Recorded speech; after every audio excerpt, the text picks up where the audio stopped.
Kia ora, vanakkam.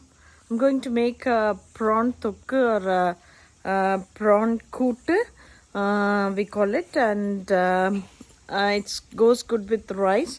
I'm going to make it. Let's go see how we make it. Real easy recipe. You can either make with tofu or cottage cheese, and all you need is onion cut into small pieces and some curry leaves and tomatoes, and it's always a 1:2 proportion. If you're taking one big onion, take tomatoes and chili. I like my curries to be hot, that's a reason.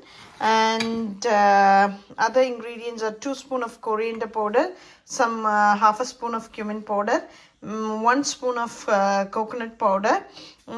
Coconut powder is an optional, and chili powder according to your taste, and some turmeric and salt to taste.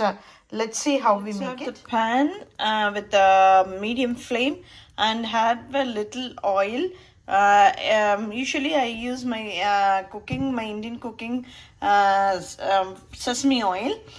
Very little oil because we're going to dry roast all the ingredients. So first we have to dry roast the onion, followed by tomatoes and curry leaves and chili powder, and then we need to add the masalas. See that you're not burning, and dry roasting with a very little oil enhances the taste. So I'm just doing with one hand.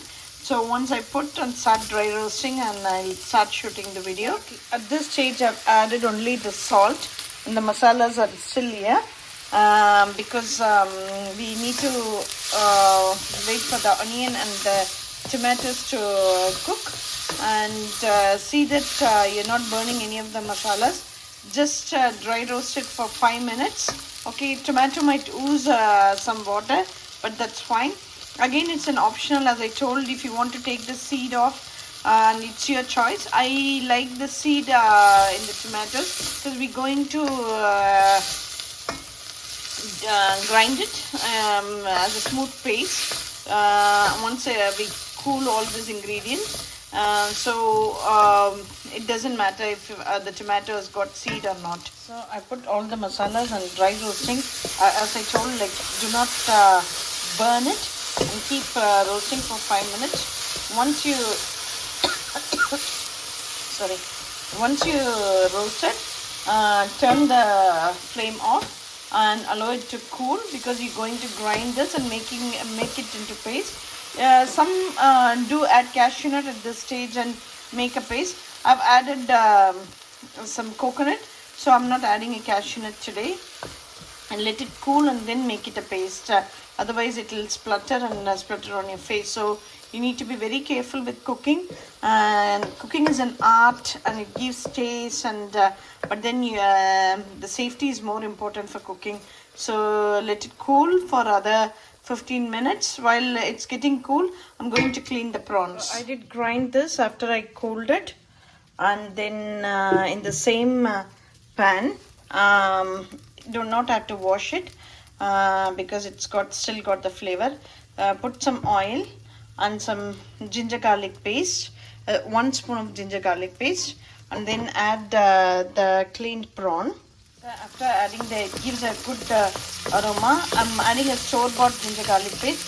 Sometimes I make my own ginger garlic paste. Then I need to add the prawn. So you shouldn't be overcooking it, because this is a cooked prawn. Then you can add a little salt if you wanted it. I usually add the salt after adding the masala. So I know if there is enough salt in it. So I'm going to, at this time, I'm adding some masala. So I've not added any water here. Did you see how much water the prawn and the masalas ooze? So make it thick. If you want to make it as a thick curry, make it thick. And if you make it thick, then you can have it with roti and any kind of fermented bread and stuff. And if it's thin, you can have it with the rice. Once it cooks and it becomes thick, and do not cook more than 10 minutes, because the prawns will become kind of a rubber. So cook it less than 10 minutes. And thanks for watching my videos, and lots of love, and stay safe everyone. Until we meet, bye for now.